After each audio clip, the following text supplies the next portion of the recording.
आज हम कक्षा 10 के विज्ञान विषय के अंतर्गत अध्याय 4 में कार्बन एवं उसके यौगिकों के संदर्भ में जो चर्चा करेंगे उनमें हमारे मुख्य बिंदु सजातीय श्रेणी, कार्बन से अटैच्ड क्रियात्मक समूह एवं इनके नामांकन की जानकारी के साथ साथ इनकी रासायनिक अभिक्रियाओं के बारे में भी हम जानकारी हासिल करेंगे। बच्चों, कार्बन अत्यंत मैत्रीपूर्ण तत्व है। अभी तक हमने कार्बन तथा हाइड्रोजन के संयोग से बने यौगिकों का अध्ययन किया, लेकिन बच्चों कार्बन हैलोजन से, ऑक्सीजन से, नाइट्रोजन से तथा सल्फर से भी अभिक्रिया करके आबंध बनाता है। It's form a bond. Hydrocarbon असंख्य हैं। हाइड्रोकार्बन श्रृंखला में यह तत्व एक या अधिक हाइड्रोजन को एक प्रकार से विस्थापित करके उसमें फंक्शनल ग्रुप या क्रियात्मक समूह का जुड़ना। तो जिस प्रकार से कार्बन की जो हमने पिछली बार संयोजकता देखी, कार्बन की संयोजकता 4 है, तो हम किसी क्रियात्मक समूह के माध्यम से इसमें से एक हाइड्रोजन को प्रतिस्थापित कर सकते हैं। प्रतिस्थापित करने के पश्चात जो फंक्शनल ग्रुप लगता है उससे भी कार्बन की संयोजकता पूर्ण होती है। यह विषम परमाणु कुछ फंक्शनल ग्रुप के स्वरूप में उपस्थित होते हैं। यह फंक्शनल ग्रुप के जुड़ने से संपूर्ण उस कार्बनिक यौगिक की भौतिक और रासायनिक गुण धर्मों में परिवर्तन कर देता है। यह फंक्शनल ग्रुप वास्तव में कुछ विशिष्ट गुण लिए हुए होते हैं। क्रियात्मक समूह के आधार पर कार्बनिक यौगिकों को विभिन्न श्रेणियों या वर्गों में विभाजित किया जा सकता है। कार्बनिक यौगिकों का वह समूह जिसके प्रत्येक सदस्य में एक सामान्य क्रियात्मक समूह उपस्थित होता है। यहाँ प्रत्येक सदस्य का द्रव्यमान भिन्न हो सकता है, लेकिन क्रमबद्ध तरीके से अगर हम देखें तो इनकी रासायनिक अभिक्रियाएं लगभग सामान्य रूप से समान होती हैं। भौतिक गुणों में अवश्य क्रमिक परिवर्तन आता है, तो भौतिक गुणों में क्रमिक परिवर्तन देखा गया है। रासायनिक गुण लगभग सामान्य रूप से एक समान होते हैं। अब हम बच्चों आपको फंक्शनल ग्रुप कौन कौन से होते हैं इसकी जानकारी बोर्ड पर लिखकर देते हैं। बच्चों, जैसा अभी आपको बताया, क्रियात्मक समूह किसी अणु का वह भाग है जिस पर बने हुए कार्बनिक तत्व की संपूर्ण रासायनिक अभिक्रियाएं निर्भर रहती हैं। तो क्रियात्मक समूह कौन कौन से होते हैं इनके बारे में अपन अब चर्चा कर लेते हैं। यहाँ पहले आएगा एकल बंध, एकल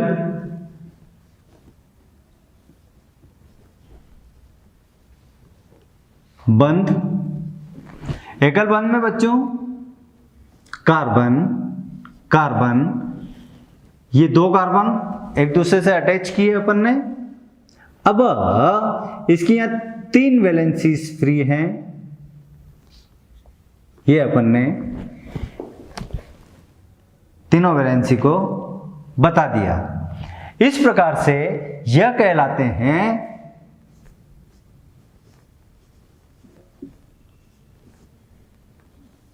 एल्केन। यह कहलाते हैं एल्केन।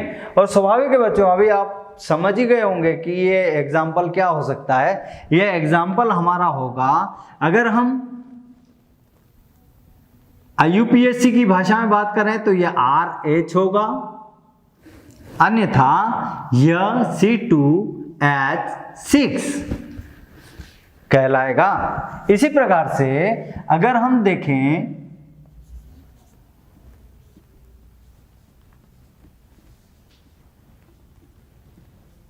द्विबंध, तो द्विबंध में कार्बन कार्बन के बीच में डबल बॉन्ड होता है, कार्बन डबल बॉन्ड कार्बन।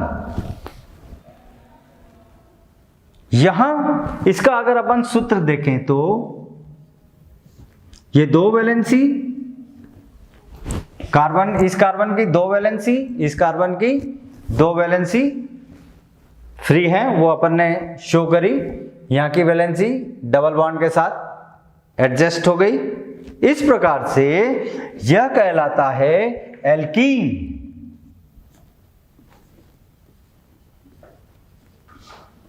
यह कहलाता है एल्कीन,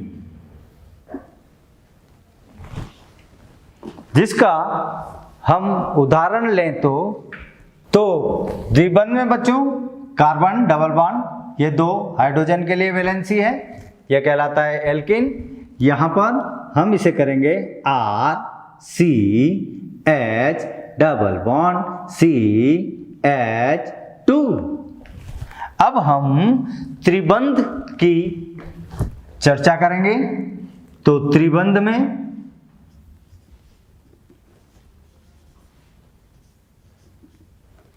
तो बच्चों त्रिबंध कार्बन 1 2 3 कार्बन, यहां अब एक एक हाइड्रोजन दोनों कार्बन के साथ हम लगाएंगे और इस प्रकार से बच्चों यह कहलाता है एल्काइन।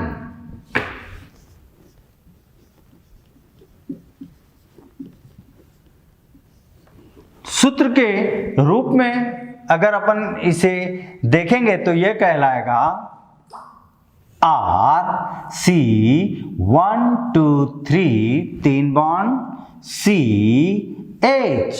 बच्चों अगला है हैलाइड।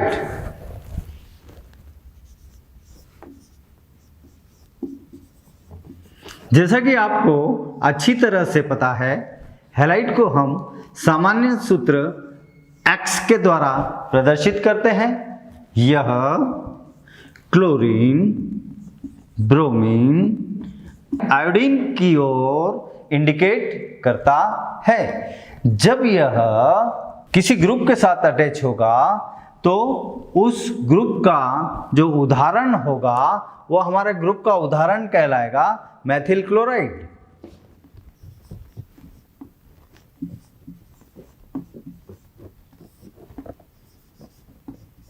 क्लोराइड,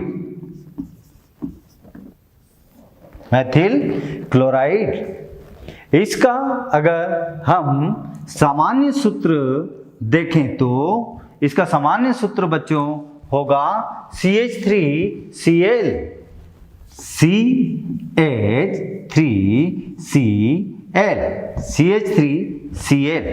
अगला उदाहरण अगर हम बच्चों देखें तो हमारे अगले उदाहरण में ये आ जाता है दूसरा समूह जिसे हम कहते हैं हाइड्रोक्सिल OH ग्रुप।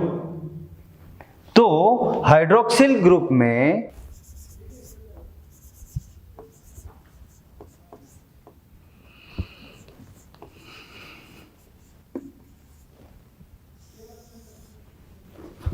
हाइड्रोक्सिल समूह में OH, यहां पर एग्जाम्पल होगा हमारा मेथिल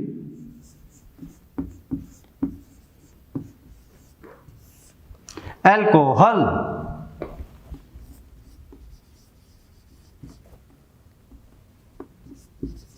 अल्कोहल, इसका सूत्र होगा बच्चों CH3OH। यह इसका सामान्य और जनरल सूत्र कहलाएगा। तो हमारा अगला अगर हम समूह देखें तो हम उसे कहेंगे ईथर। ईथर समूह में बच्चों देख रहे हैं आप, ऑक्सीजन लगा। तो यहां पर एग्जाम्पल अगर अपन लेंगे तो डाई मैथिल ईथर, सूत्र के अनुसार अगर अपन देखें तो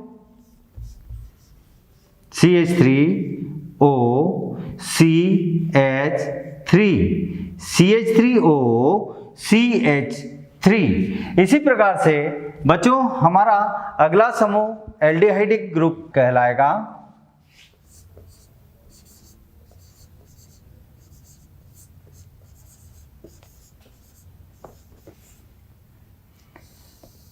एल्डिहाइडिक समूह, यहां पर CHO जो पूरे फंक्शनल ग्रुप जो कहलाता है वह कहलाता है CHO। तो हम इसे लिखने का जो माध्यम रहेगा C, इसके बाद H, यहां पर डबल बॉन्ड, ये एल्डिहाइडिक हमारा समूह कहलाता है। हम इसका उदाहरण ले सकते हैं।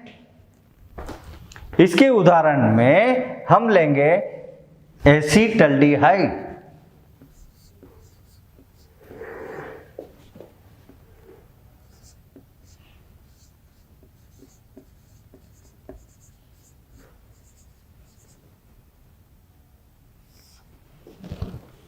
इसका सूत्र होगा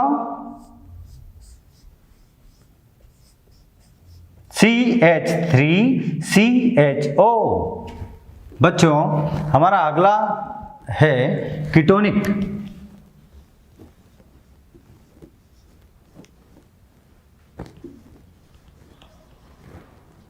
यहां यह हाइड्रोजन के लिए डबल बॉन्ड O, CO।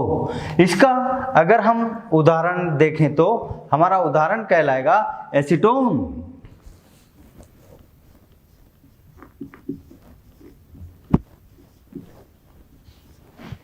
और सूत्र के रूप में अगर हम यहां पर देखेंगे तो CH3COCH3। इस प्रकार से हमारा कीटोनिक समूह होता है। और बच्चों ऐसे और भी कई ग्रुप होते हैं, जैसे एमिनो ग्रुप हो गया। इसके बाद हमारा अगर अगला ग्रुप देखें तो नाइट्रो ग्रुप हो गया, साइनाइड ग्रुप हो गया। ऐसे कई प्रकार के फंक्शनल ग्रुप होते हैं। यह सिर्फ आप लोगों को यह बताने के लिए कि जब रिप्लेसमेंट ऑफ हाइड्रोजन होता है और कोई फंक्शनल ग्रुप अगर उसका स्थान ले लेता है तो वह संपूर्ण तत्व की प्रकृति उस फंक्शनल ग्रुप के अनुसार तत्व की प्रकृति होती है। उसकी भौतिक एवं रासायनिक गुणधर्म उस फंक्शनल ग्रुप के अनुसार चलते हैं। तो फंक्शनल ग्रुप में जहाँ तक बात की गई तो वह यह बताने का प्रयास किया गया। अब जैसे CH3OH ले लो, C2H5OH ले लो, एक हो गया मेथिल अल्कोहल, दूसरा हो गया एथिल अल्कोहल। दोनों में फंक्शनल ग्रुप एक ही है, इनमें रासायनिक गुणों में समानता है, सिर्फ द्रव्यमान बढ़ने के कारण यहां पर इसके भौतिक गुणों में क्षणिक परिवर्तन आते हैं, जिसे हम कहते हैं क्रमागत परिवर्तन। जो एक सामान्य सी बात है कि द्रव्यमान बढ़ेगा, CH3OH और C2H5OH, द्रव्यमान बढ़ गया, क्रमागत परिवर्तन, भौतिक परिवर्तन आएगा। लेकिन रासायनिक अभिक्रियाएं करने की जो प्रवृत्ति है इन दोनों तत्वों की लगभग एक समान होती है। बच्चों जिस प्रकार से क्रियात्मक समूह में आपने यह देखा था, जैसे हमने एथिल अल्कोहल बोल दिया, फिर आपको बताया मेथिल अल्कोहल, तो यह सोचा कि इंटरनेशनल IUPAC जो नेम है, international union of pure and applied chemistry, उसने सामान्य कार्बन की संख्याओं के आधार पर हाइड्रोकार्बन्स का जो नाम रखा वो कुछ इस प्रकार है। वन कार्बन एटम जिसमें एक कार्बन परमाणु होगा वो मैथ, उसको कहेंगे मैथ। तो CH4 हम मीथेन कह देते हैं।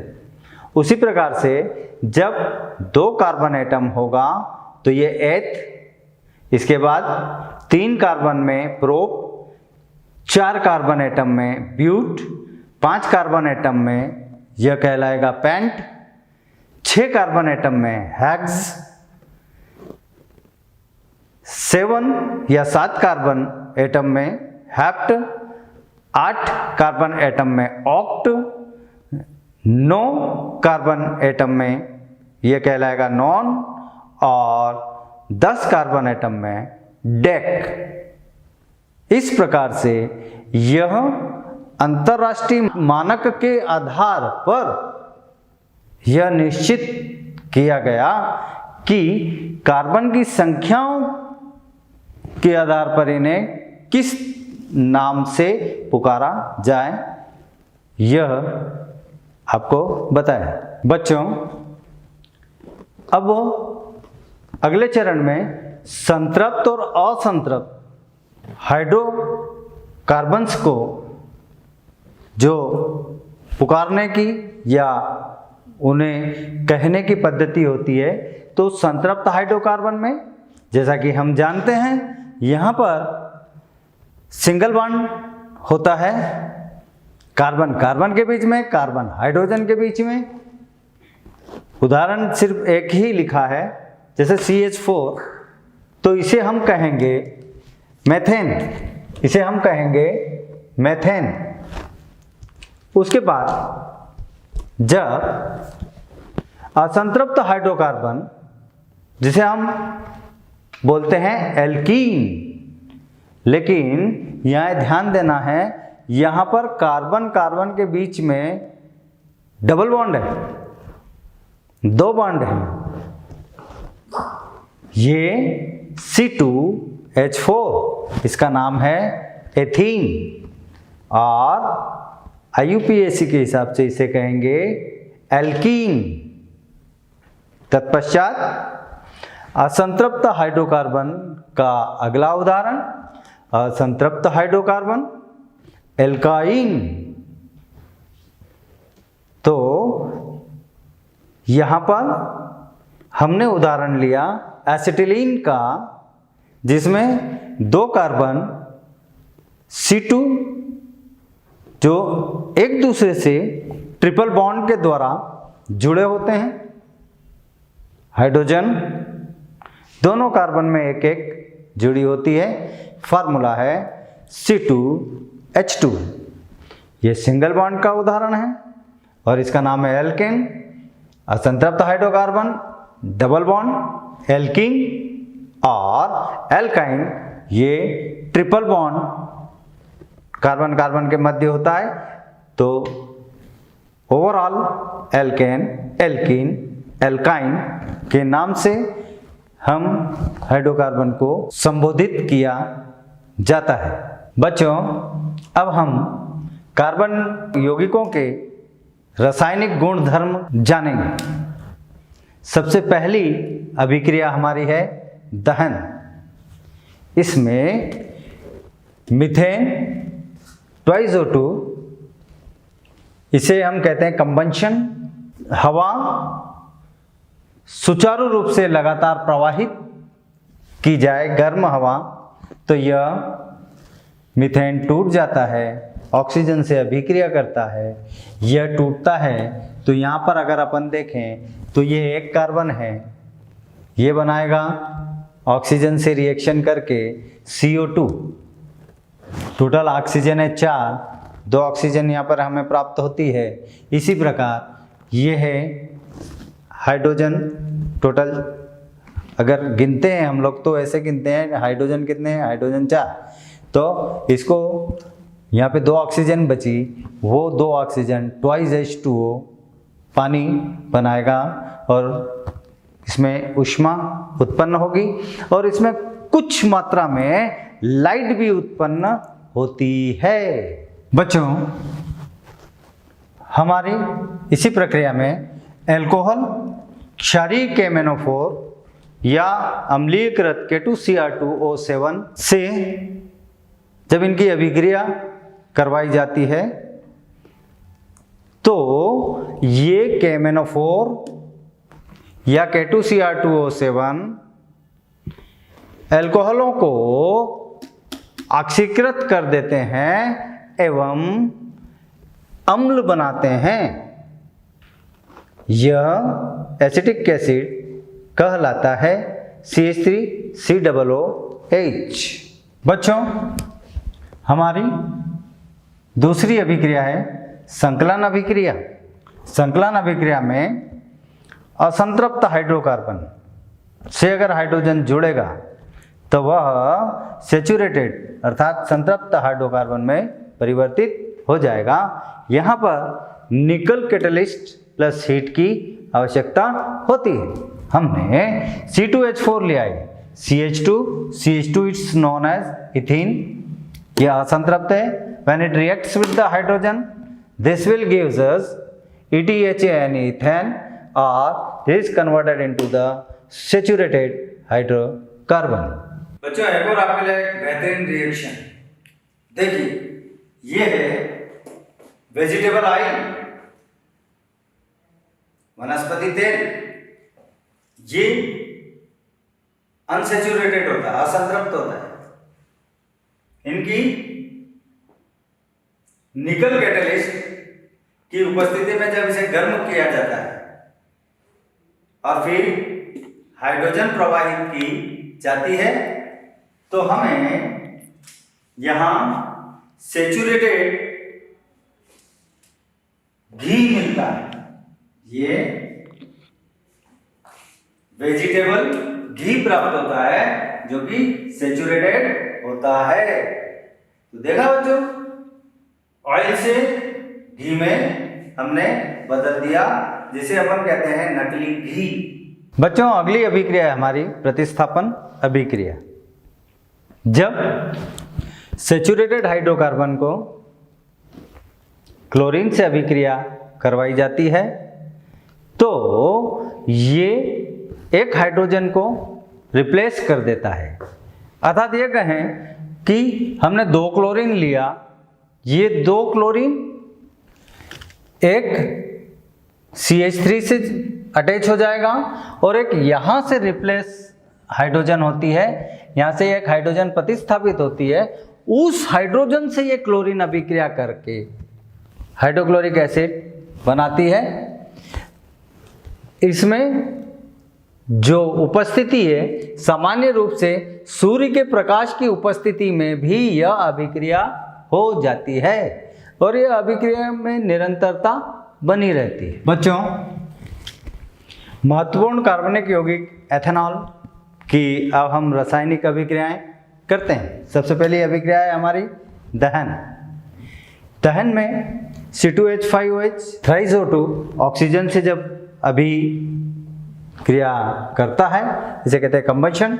यह हमें कार्बन डाइऑक्साइड प्लस वाटर पानी देता है और इसके साथ कुछ ऊष्मा उत्पन्न होती है। दूसरी अभिक्रिया सोडियम के साथ अल्कोहल जब रिएक्शन करता है तो हमें सोडियम इथॉक्साइड प्राप्त होता है और हाइड्रोजन गैस लिबरेट होती है, और या हम ये कह सकते हैं हाइड्रोजन गैस मुक्त होती है। इसी प्रकार से अगली अभिक्रिया है जिसमें इथाइल अल्कोहल लिया। ये अभिक्रिया जो है सांद्र H2SO4 और 170 डिग्री सेंटीग्रेड तक जब हम इसे गर्म करते हैं इनकी उपस्थिति में, तो हमें CH2 यह हमें प्राप्त होता है इथीन प्लस वाटर। और इस प्रकार से इन संपूर्ण अभिक्रियाओं में अगर हम देखते हैं तो हम यह पाते हैं कि अल्कोहल विभिन्न स्तर पर ऑक्सीजन से, सोडियम से और अभिक्रिया कर लेता है एवं निर्जलीकरण अर्थात अपने में से वाटर मॉलिक्यूल को ये बाहर भी निकाल देता है। बच्चों, अब हम एथेनॉइक अम्ल की रासायनिक अभिक्रिया के बारे में जानकारी प्राप्त करेंगे। सबसे प्रथम अभिक्रिया है एस्टरीकरण अभिक्रिया। यहाँ पर यह एथेनॉइक अम्ल अल्कोहल से अभिक्रिया करके हमें एस्टर देता है, प्लस वाटर मॉलिक्यूल इसमें से बाहर निकलता है। दूसरी अभिक्रिया में सोडियम हाइड्रोक्साइड से अभिक्रिया, यह NaOH CH3COOH जब इससे अभिक्रिया करेगा तो हमें सोडियम इथोनेट मिलेगा, प्लस पानी उसी प्रकार से बाहर निकलेगा। तो यह अभिक्रिया थी NaOH के साथ, सोडियम हाइड्रोक्साइड के साथ। यह ध्यान दीजिएगा, अब यहाँ पर सोडियम कार्बोनेट के साथ हम अभिक्रिया आपको अब बता रहे हैं। तो ये एथेनॉइक एसिड सोडियम कार्बोनेट से जब अभिक्रिया करता है तो सोडियम इथोनेट बनाता है, प्लस कार्बन डाइऑक्साइड और पानी बाहर निकलता है। बच्चों, इस लेसन में हमने क्रियात्मक समूहों के बारे में पढ़ा, सजातीय श्रेणियों के बारे में पढ़ा। हाइड्रोकार्बन में कार्बन के नामांकन के आधार पर उन्हें क्या कहते हैं, हाइड्रोकार्बन में कार्बन की संख्या के आधार पर उन्हें क्या कहते हैं, ये पढ़ा। कुछ रासायनिक अभिक्रियाएं देखी जिसमें हाइड्रोकार्बन्स की रासायनिक अभिक्रियाएं, उसके बाद अल्कोहल्स की रासायनिक अभिक्रियाएं, तत्पश्चात अम्लों की रासायनिक अभिक्रियाओं के बारे में जाना। बच्चों, अब आती है प्रश्नों की बारी। हमारा पहला प्रश्न है, भौतिक एवं रासायनिक गुणधर्मों के आधार पर एथेनॉल एवं एथेनॉइक अम्ल में आप कैसे अंतर करेंगे। दूसरा प्रश्न है, सजातीय श्रेणी क्या है, उदाहरण के साथ समझाइए। बच्चों, हमारा प्रश्न नंबर 3 है, दहन क्या होता है। इथेनॉल और इथेनॉइक एसिड का दहन करने पर हमें क्या प्राप्त होता है, रासायनिक अभिक्रिया देते हुए समझाइए। क्या होगा जब हम इथेनॉल को सांद्र सल्फ्यूरिक अम्ल एवं 170 डिग्री सेंटीग्रेड तापमान पर अभिक्रिया करवाएं। इथेनॉइक एसिड सोडियम हाइड्रोक्साइड से क्या अभिक्रिया करता है, समीकरण दीजिए।